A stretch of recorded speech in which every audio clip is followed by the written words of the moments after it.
L'impression lumineuse à l'intérieur du cerveau. Après, c'est Beer, dans les années vers 1930, qui l'a confirmé. Et maintenant, on le sait parfaitement. Et alors, vous avez dans ce livre que vous avez devant vous quelque chose qui va à la fois complètement dans le sens de ce que Mark Filterman a écrit et complètement dans l'autre sens, puisque là, c'est pas l'utilisation d'ondes électromagnétiques pour tuer, c'est pour fabriquer. Oui. Alors, je voudrais que vous racontiez, ça c'est quand même stupéfiant. C'est effectivement parce que ça répare que ça peut détruire. Ces deux chirurgiens ont étudié les phénomènes de régénération. Ils sont partis sur des bases pas du tout poussées par une vision ésotérico-occultiste des choses. C'était des scientifiques purs et durs, bien qu'ils se soient marginalisés à cause de cette affaire-là. Et ils ont étudié des phénomènes de régénération qui étaient connus quand même depuis assez longtemps. C'est-à-dire que quand on coupe un petit verre de machin, on coupe en 5 morceaux, il y a 5 verres qui apparaissent. Chez les salamandres, la même chose. On coupe une patte, il y a la patte qui réapparaît. Par contre, on coupe la patte d'une grenouille, ça repousse pas. Et les gens se sont demandé pourquoi. Et il y a une série d'expérimentateurs qui se sont aperçus que les potentiels électriques qui existaient chez les animaux qui régénèrent et ceux qui ne régénèrent pas sont très différents.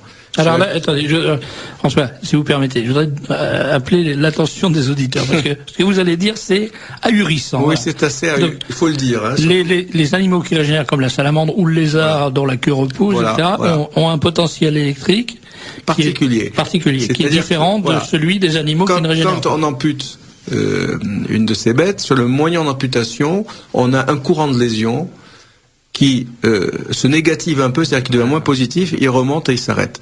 Quand c'est une salamandre ou toute autre bestiole de ce genre-là, on voit le courant baisser, remonter et devenir très négatif. Et c'est à partir de là que ça déclenche la différenciation de cellules en blastomères, c'est-à-dire des cellules de base, et que l'animal commence à régénérer. Donc, c'est-à-dire que les os repoussent, les nerfs repoussent, la chair repousse, la peau repousse. Voilà, il y a des centres inducteurs. En suivant le modèle initial. Exactement. C'est-à-dire que les griffes vont réapparaître au bout de la patte. Vont réapparaître là où elles devaient être. Les neurones vont aller réoccuper la musculature. Tout va se coder. Mais ça, on le sait depuis toujours. Oui, ça fait partie de la science qui s'appelle la plasticité du système nerveux. On le sait pour les hamsters dorés, quand vous coupez un œil, vous tournez 180 degrés, tout le système des neurones tourne de 180 degrés, ils vont là, ils doivent aller. Ce qui est assez fort pour interpréter à travers les théories de l'évolution. Je vais apporter une petite précision. Il faut savoir qu'il y a 2 ou 3 ans, il y a un pansement qui a été mis sur le marché qui génère une polarité justement pour accélérer la cicatrisation. Ah oui. Parce qu'au niveau des tumeurs, par exemple, que ce soit des tumeurs cancéreuses ou des blessures, on a une polarité qui est plutôt négative. D'accord. Oui, alors donc, c'est exact.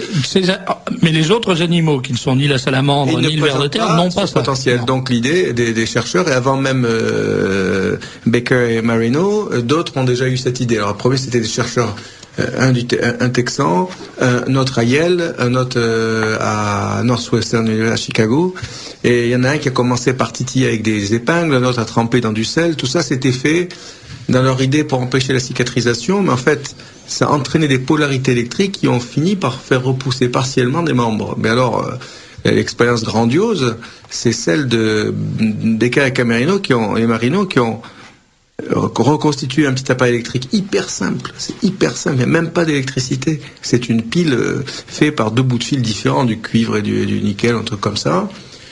Et ils ont réussi à faire repousser tout le membre de la souris, y compris l'articulation du coude, qui est quand même une articulation d'une complexité hallucinante, quoi. Et cette expérience est corroborée par d'autres un peu antérieures, et puis par d'autres que j'ai pas suivis depuis, parce qu'ils ont publié encore. Et c'est extraordinairement impressionnant, parce qu'on se dit que on peut même imaginer que chez des enfants, par exemple, qui n'ont pas de cerveau, on puisse relancer les centres, parce que les forces de guérison de l'organisme sont fantastiques, seulement elles sont verrouillées, elles sont en puissance, et là, l'électricité les envoie en acte. Chez le ver de terre, par exemple, on peut inverser la polarité, c'est-à-dire que la tête repousse quand il faut être 4 morceaux à l'endroit de la tête. Mais si vous changez la polarité, quand vous augmentez le courant, d'abord vous avez un ver à 2 têtes, et puis vous montez un peu plus, et vous avez un ver qui a la tête à l'envers. Donc avec des manipulations modestes, et qui montrent la perfection absolue des structures qui forment le squelette électromagnétique de l'être humain. Donc c'est ce qu'on revoit. En fond, quand un amputé dit, quand on parle du membre fantôme, c'est évident. C'est une réalité. C'est évident. Il garde le blueprint, la pattern, la forme virtuelle du monde. C'est sur cette forme que se reconstruisent, comme dans le hamster doré, par exemple, Ça c'est Marx en Australie qui l'avait montré avec un élève japonais.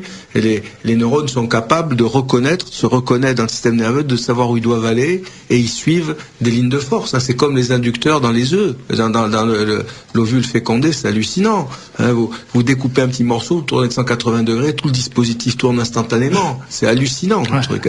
Bon, c'est des choses qui sont très mal connues, parce qu'il y a de la littérature depuis longtemps, quand même. Là, on est quand même au cœur de quelque chose qui dépasse le sujet de ce soir, c'est-à-dire qu'il l'intègre complètement, parce que, justement, on constate deux choses. D'une part, les travaux que vous venez d'évoquer, ils ont été complètement bloqués. C'est-à-dire que ça fait 20 ans que ça a été fait. C'est 1983, et apparemment depuis, Decker et Marino, ils ont un site internet. Il a publié un autre livre qui s'appelle The Electric Man, mais visiblement il s'est marginalisé. Enfin, on n'a pas entendu dire que dans un hôpital quelconque, il y a eu une expérience pour faire repousser un doigt. Lui, quand il était au centre Upstate Medical Center, ils ont étudié, parce que ça a quand même été utilisé, ça, la cicatrisation électrique et la mise sur des fixateurs externes, par exemple en orthopédie. Moi, je l'ai vu faire quand j'étais externe dans un service de chirurgie osseuse. Mais c'était du bricolage, c'était mal vu parce que il y a un relent de vitalisme et tout, donc même pour les trucs sur le cancer, tout le monde sait bien que en changeant la fréquence des champs magnétiques, soit vous arrêtez les tumeurs, soit au contraire vous les relancez. Il y a eu des articles depuis 20 ans dans Science.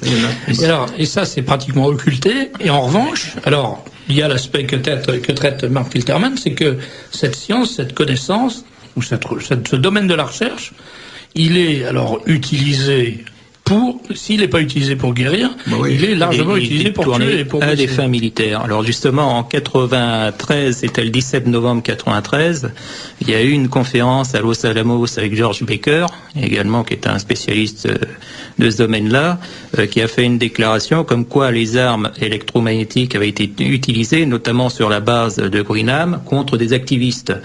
C'était à l'époque des missiles Pershing, si je me trompe pas, vers 80-84. Et ils ont irradié les personnes, en quelque sorte, pour les faire dégager du site, et ça a marché. Au bout de quelques jours, ils ont dégagé du site. Alors après, le ministère britannique a effectivement reconnu qu'ils avaient irradié à un certain niveau, suffisamment élevé pour provoquer des saignements, des maux de tête, des troubles de la vue, défaut de locomotion, paralysie temporaire, enfin voilà, tout le topo. Et là, l'année dernière, le Pentagone a fait la déclaration, notamment parce que l'US Navy a fait beaucoup de recherches là-dessus, ce qui était normal si on effectivement se réfère à Philadelphia Experiment, où ils ont déclaré qu'ils avaient l'intention de mettre en production des armes micro-ondes antipersonnelles. Alors il y a certaines catégories d'armes qui existent, et moi je vois très mal l'avenir de nos experts qui disent que les GSM, que les micro-ondes, UMTS et tout le reste n'aura aucun effet sur la santé, parce qu'ils vont devenir les futurs Garetta du sang contaminé.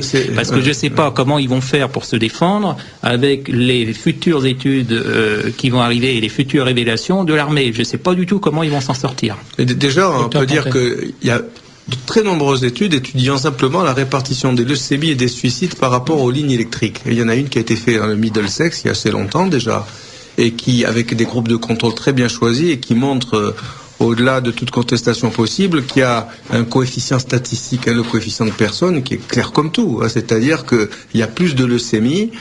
C'était quelque chose qui a été fait par UCLA en Californie.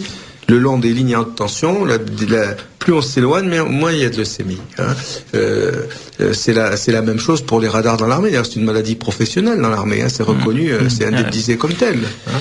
Bien, je vous remercie d'avoir pris la peine de venir nous expliquer ça. Docteur, vous avez lu, très attentivement le livre de Mark Filterman, Les armes de l'ombre. Franchement, qu'est-ce que vous en pensez? Je pense que c'est d'un très grand intérêt. Il y a des points de détail sur lesquels j'émettrai quelques réserves. Par exemple, c'est très facile de rentrer dans un cerveau. De toute façon, vous êtes à côté d'une machine électrostatique, vous vous sentez mal.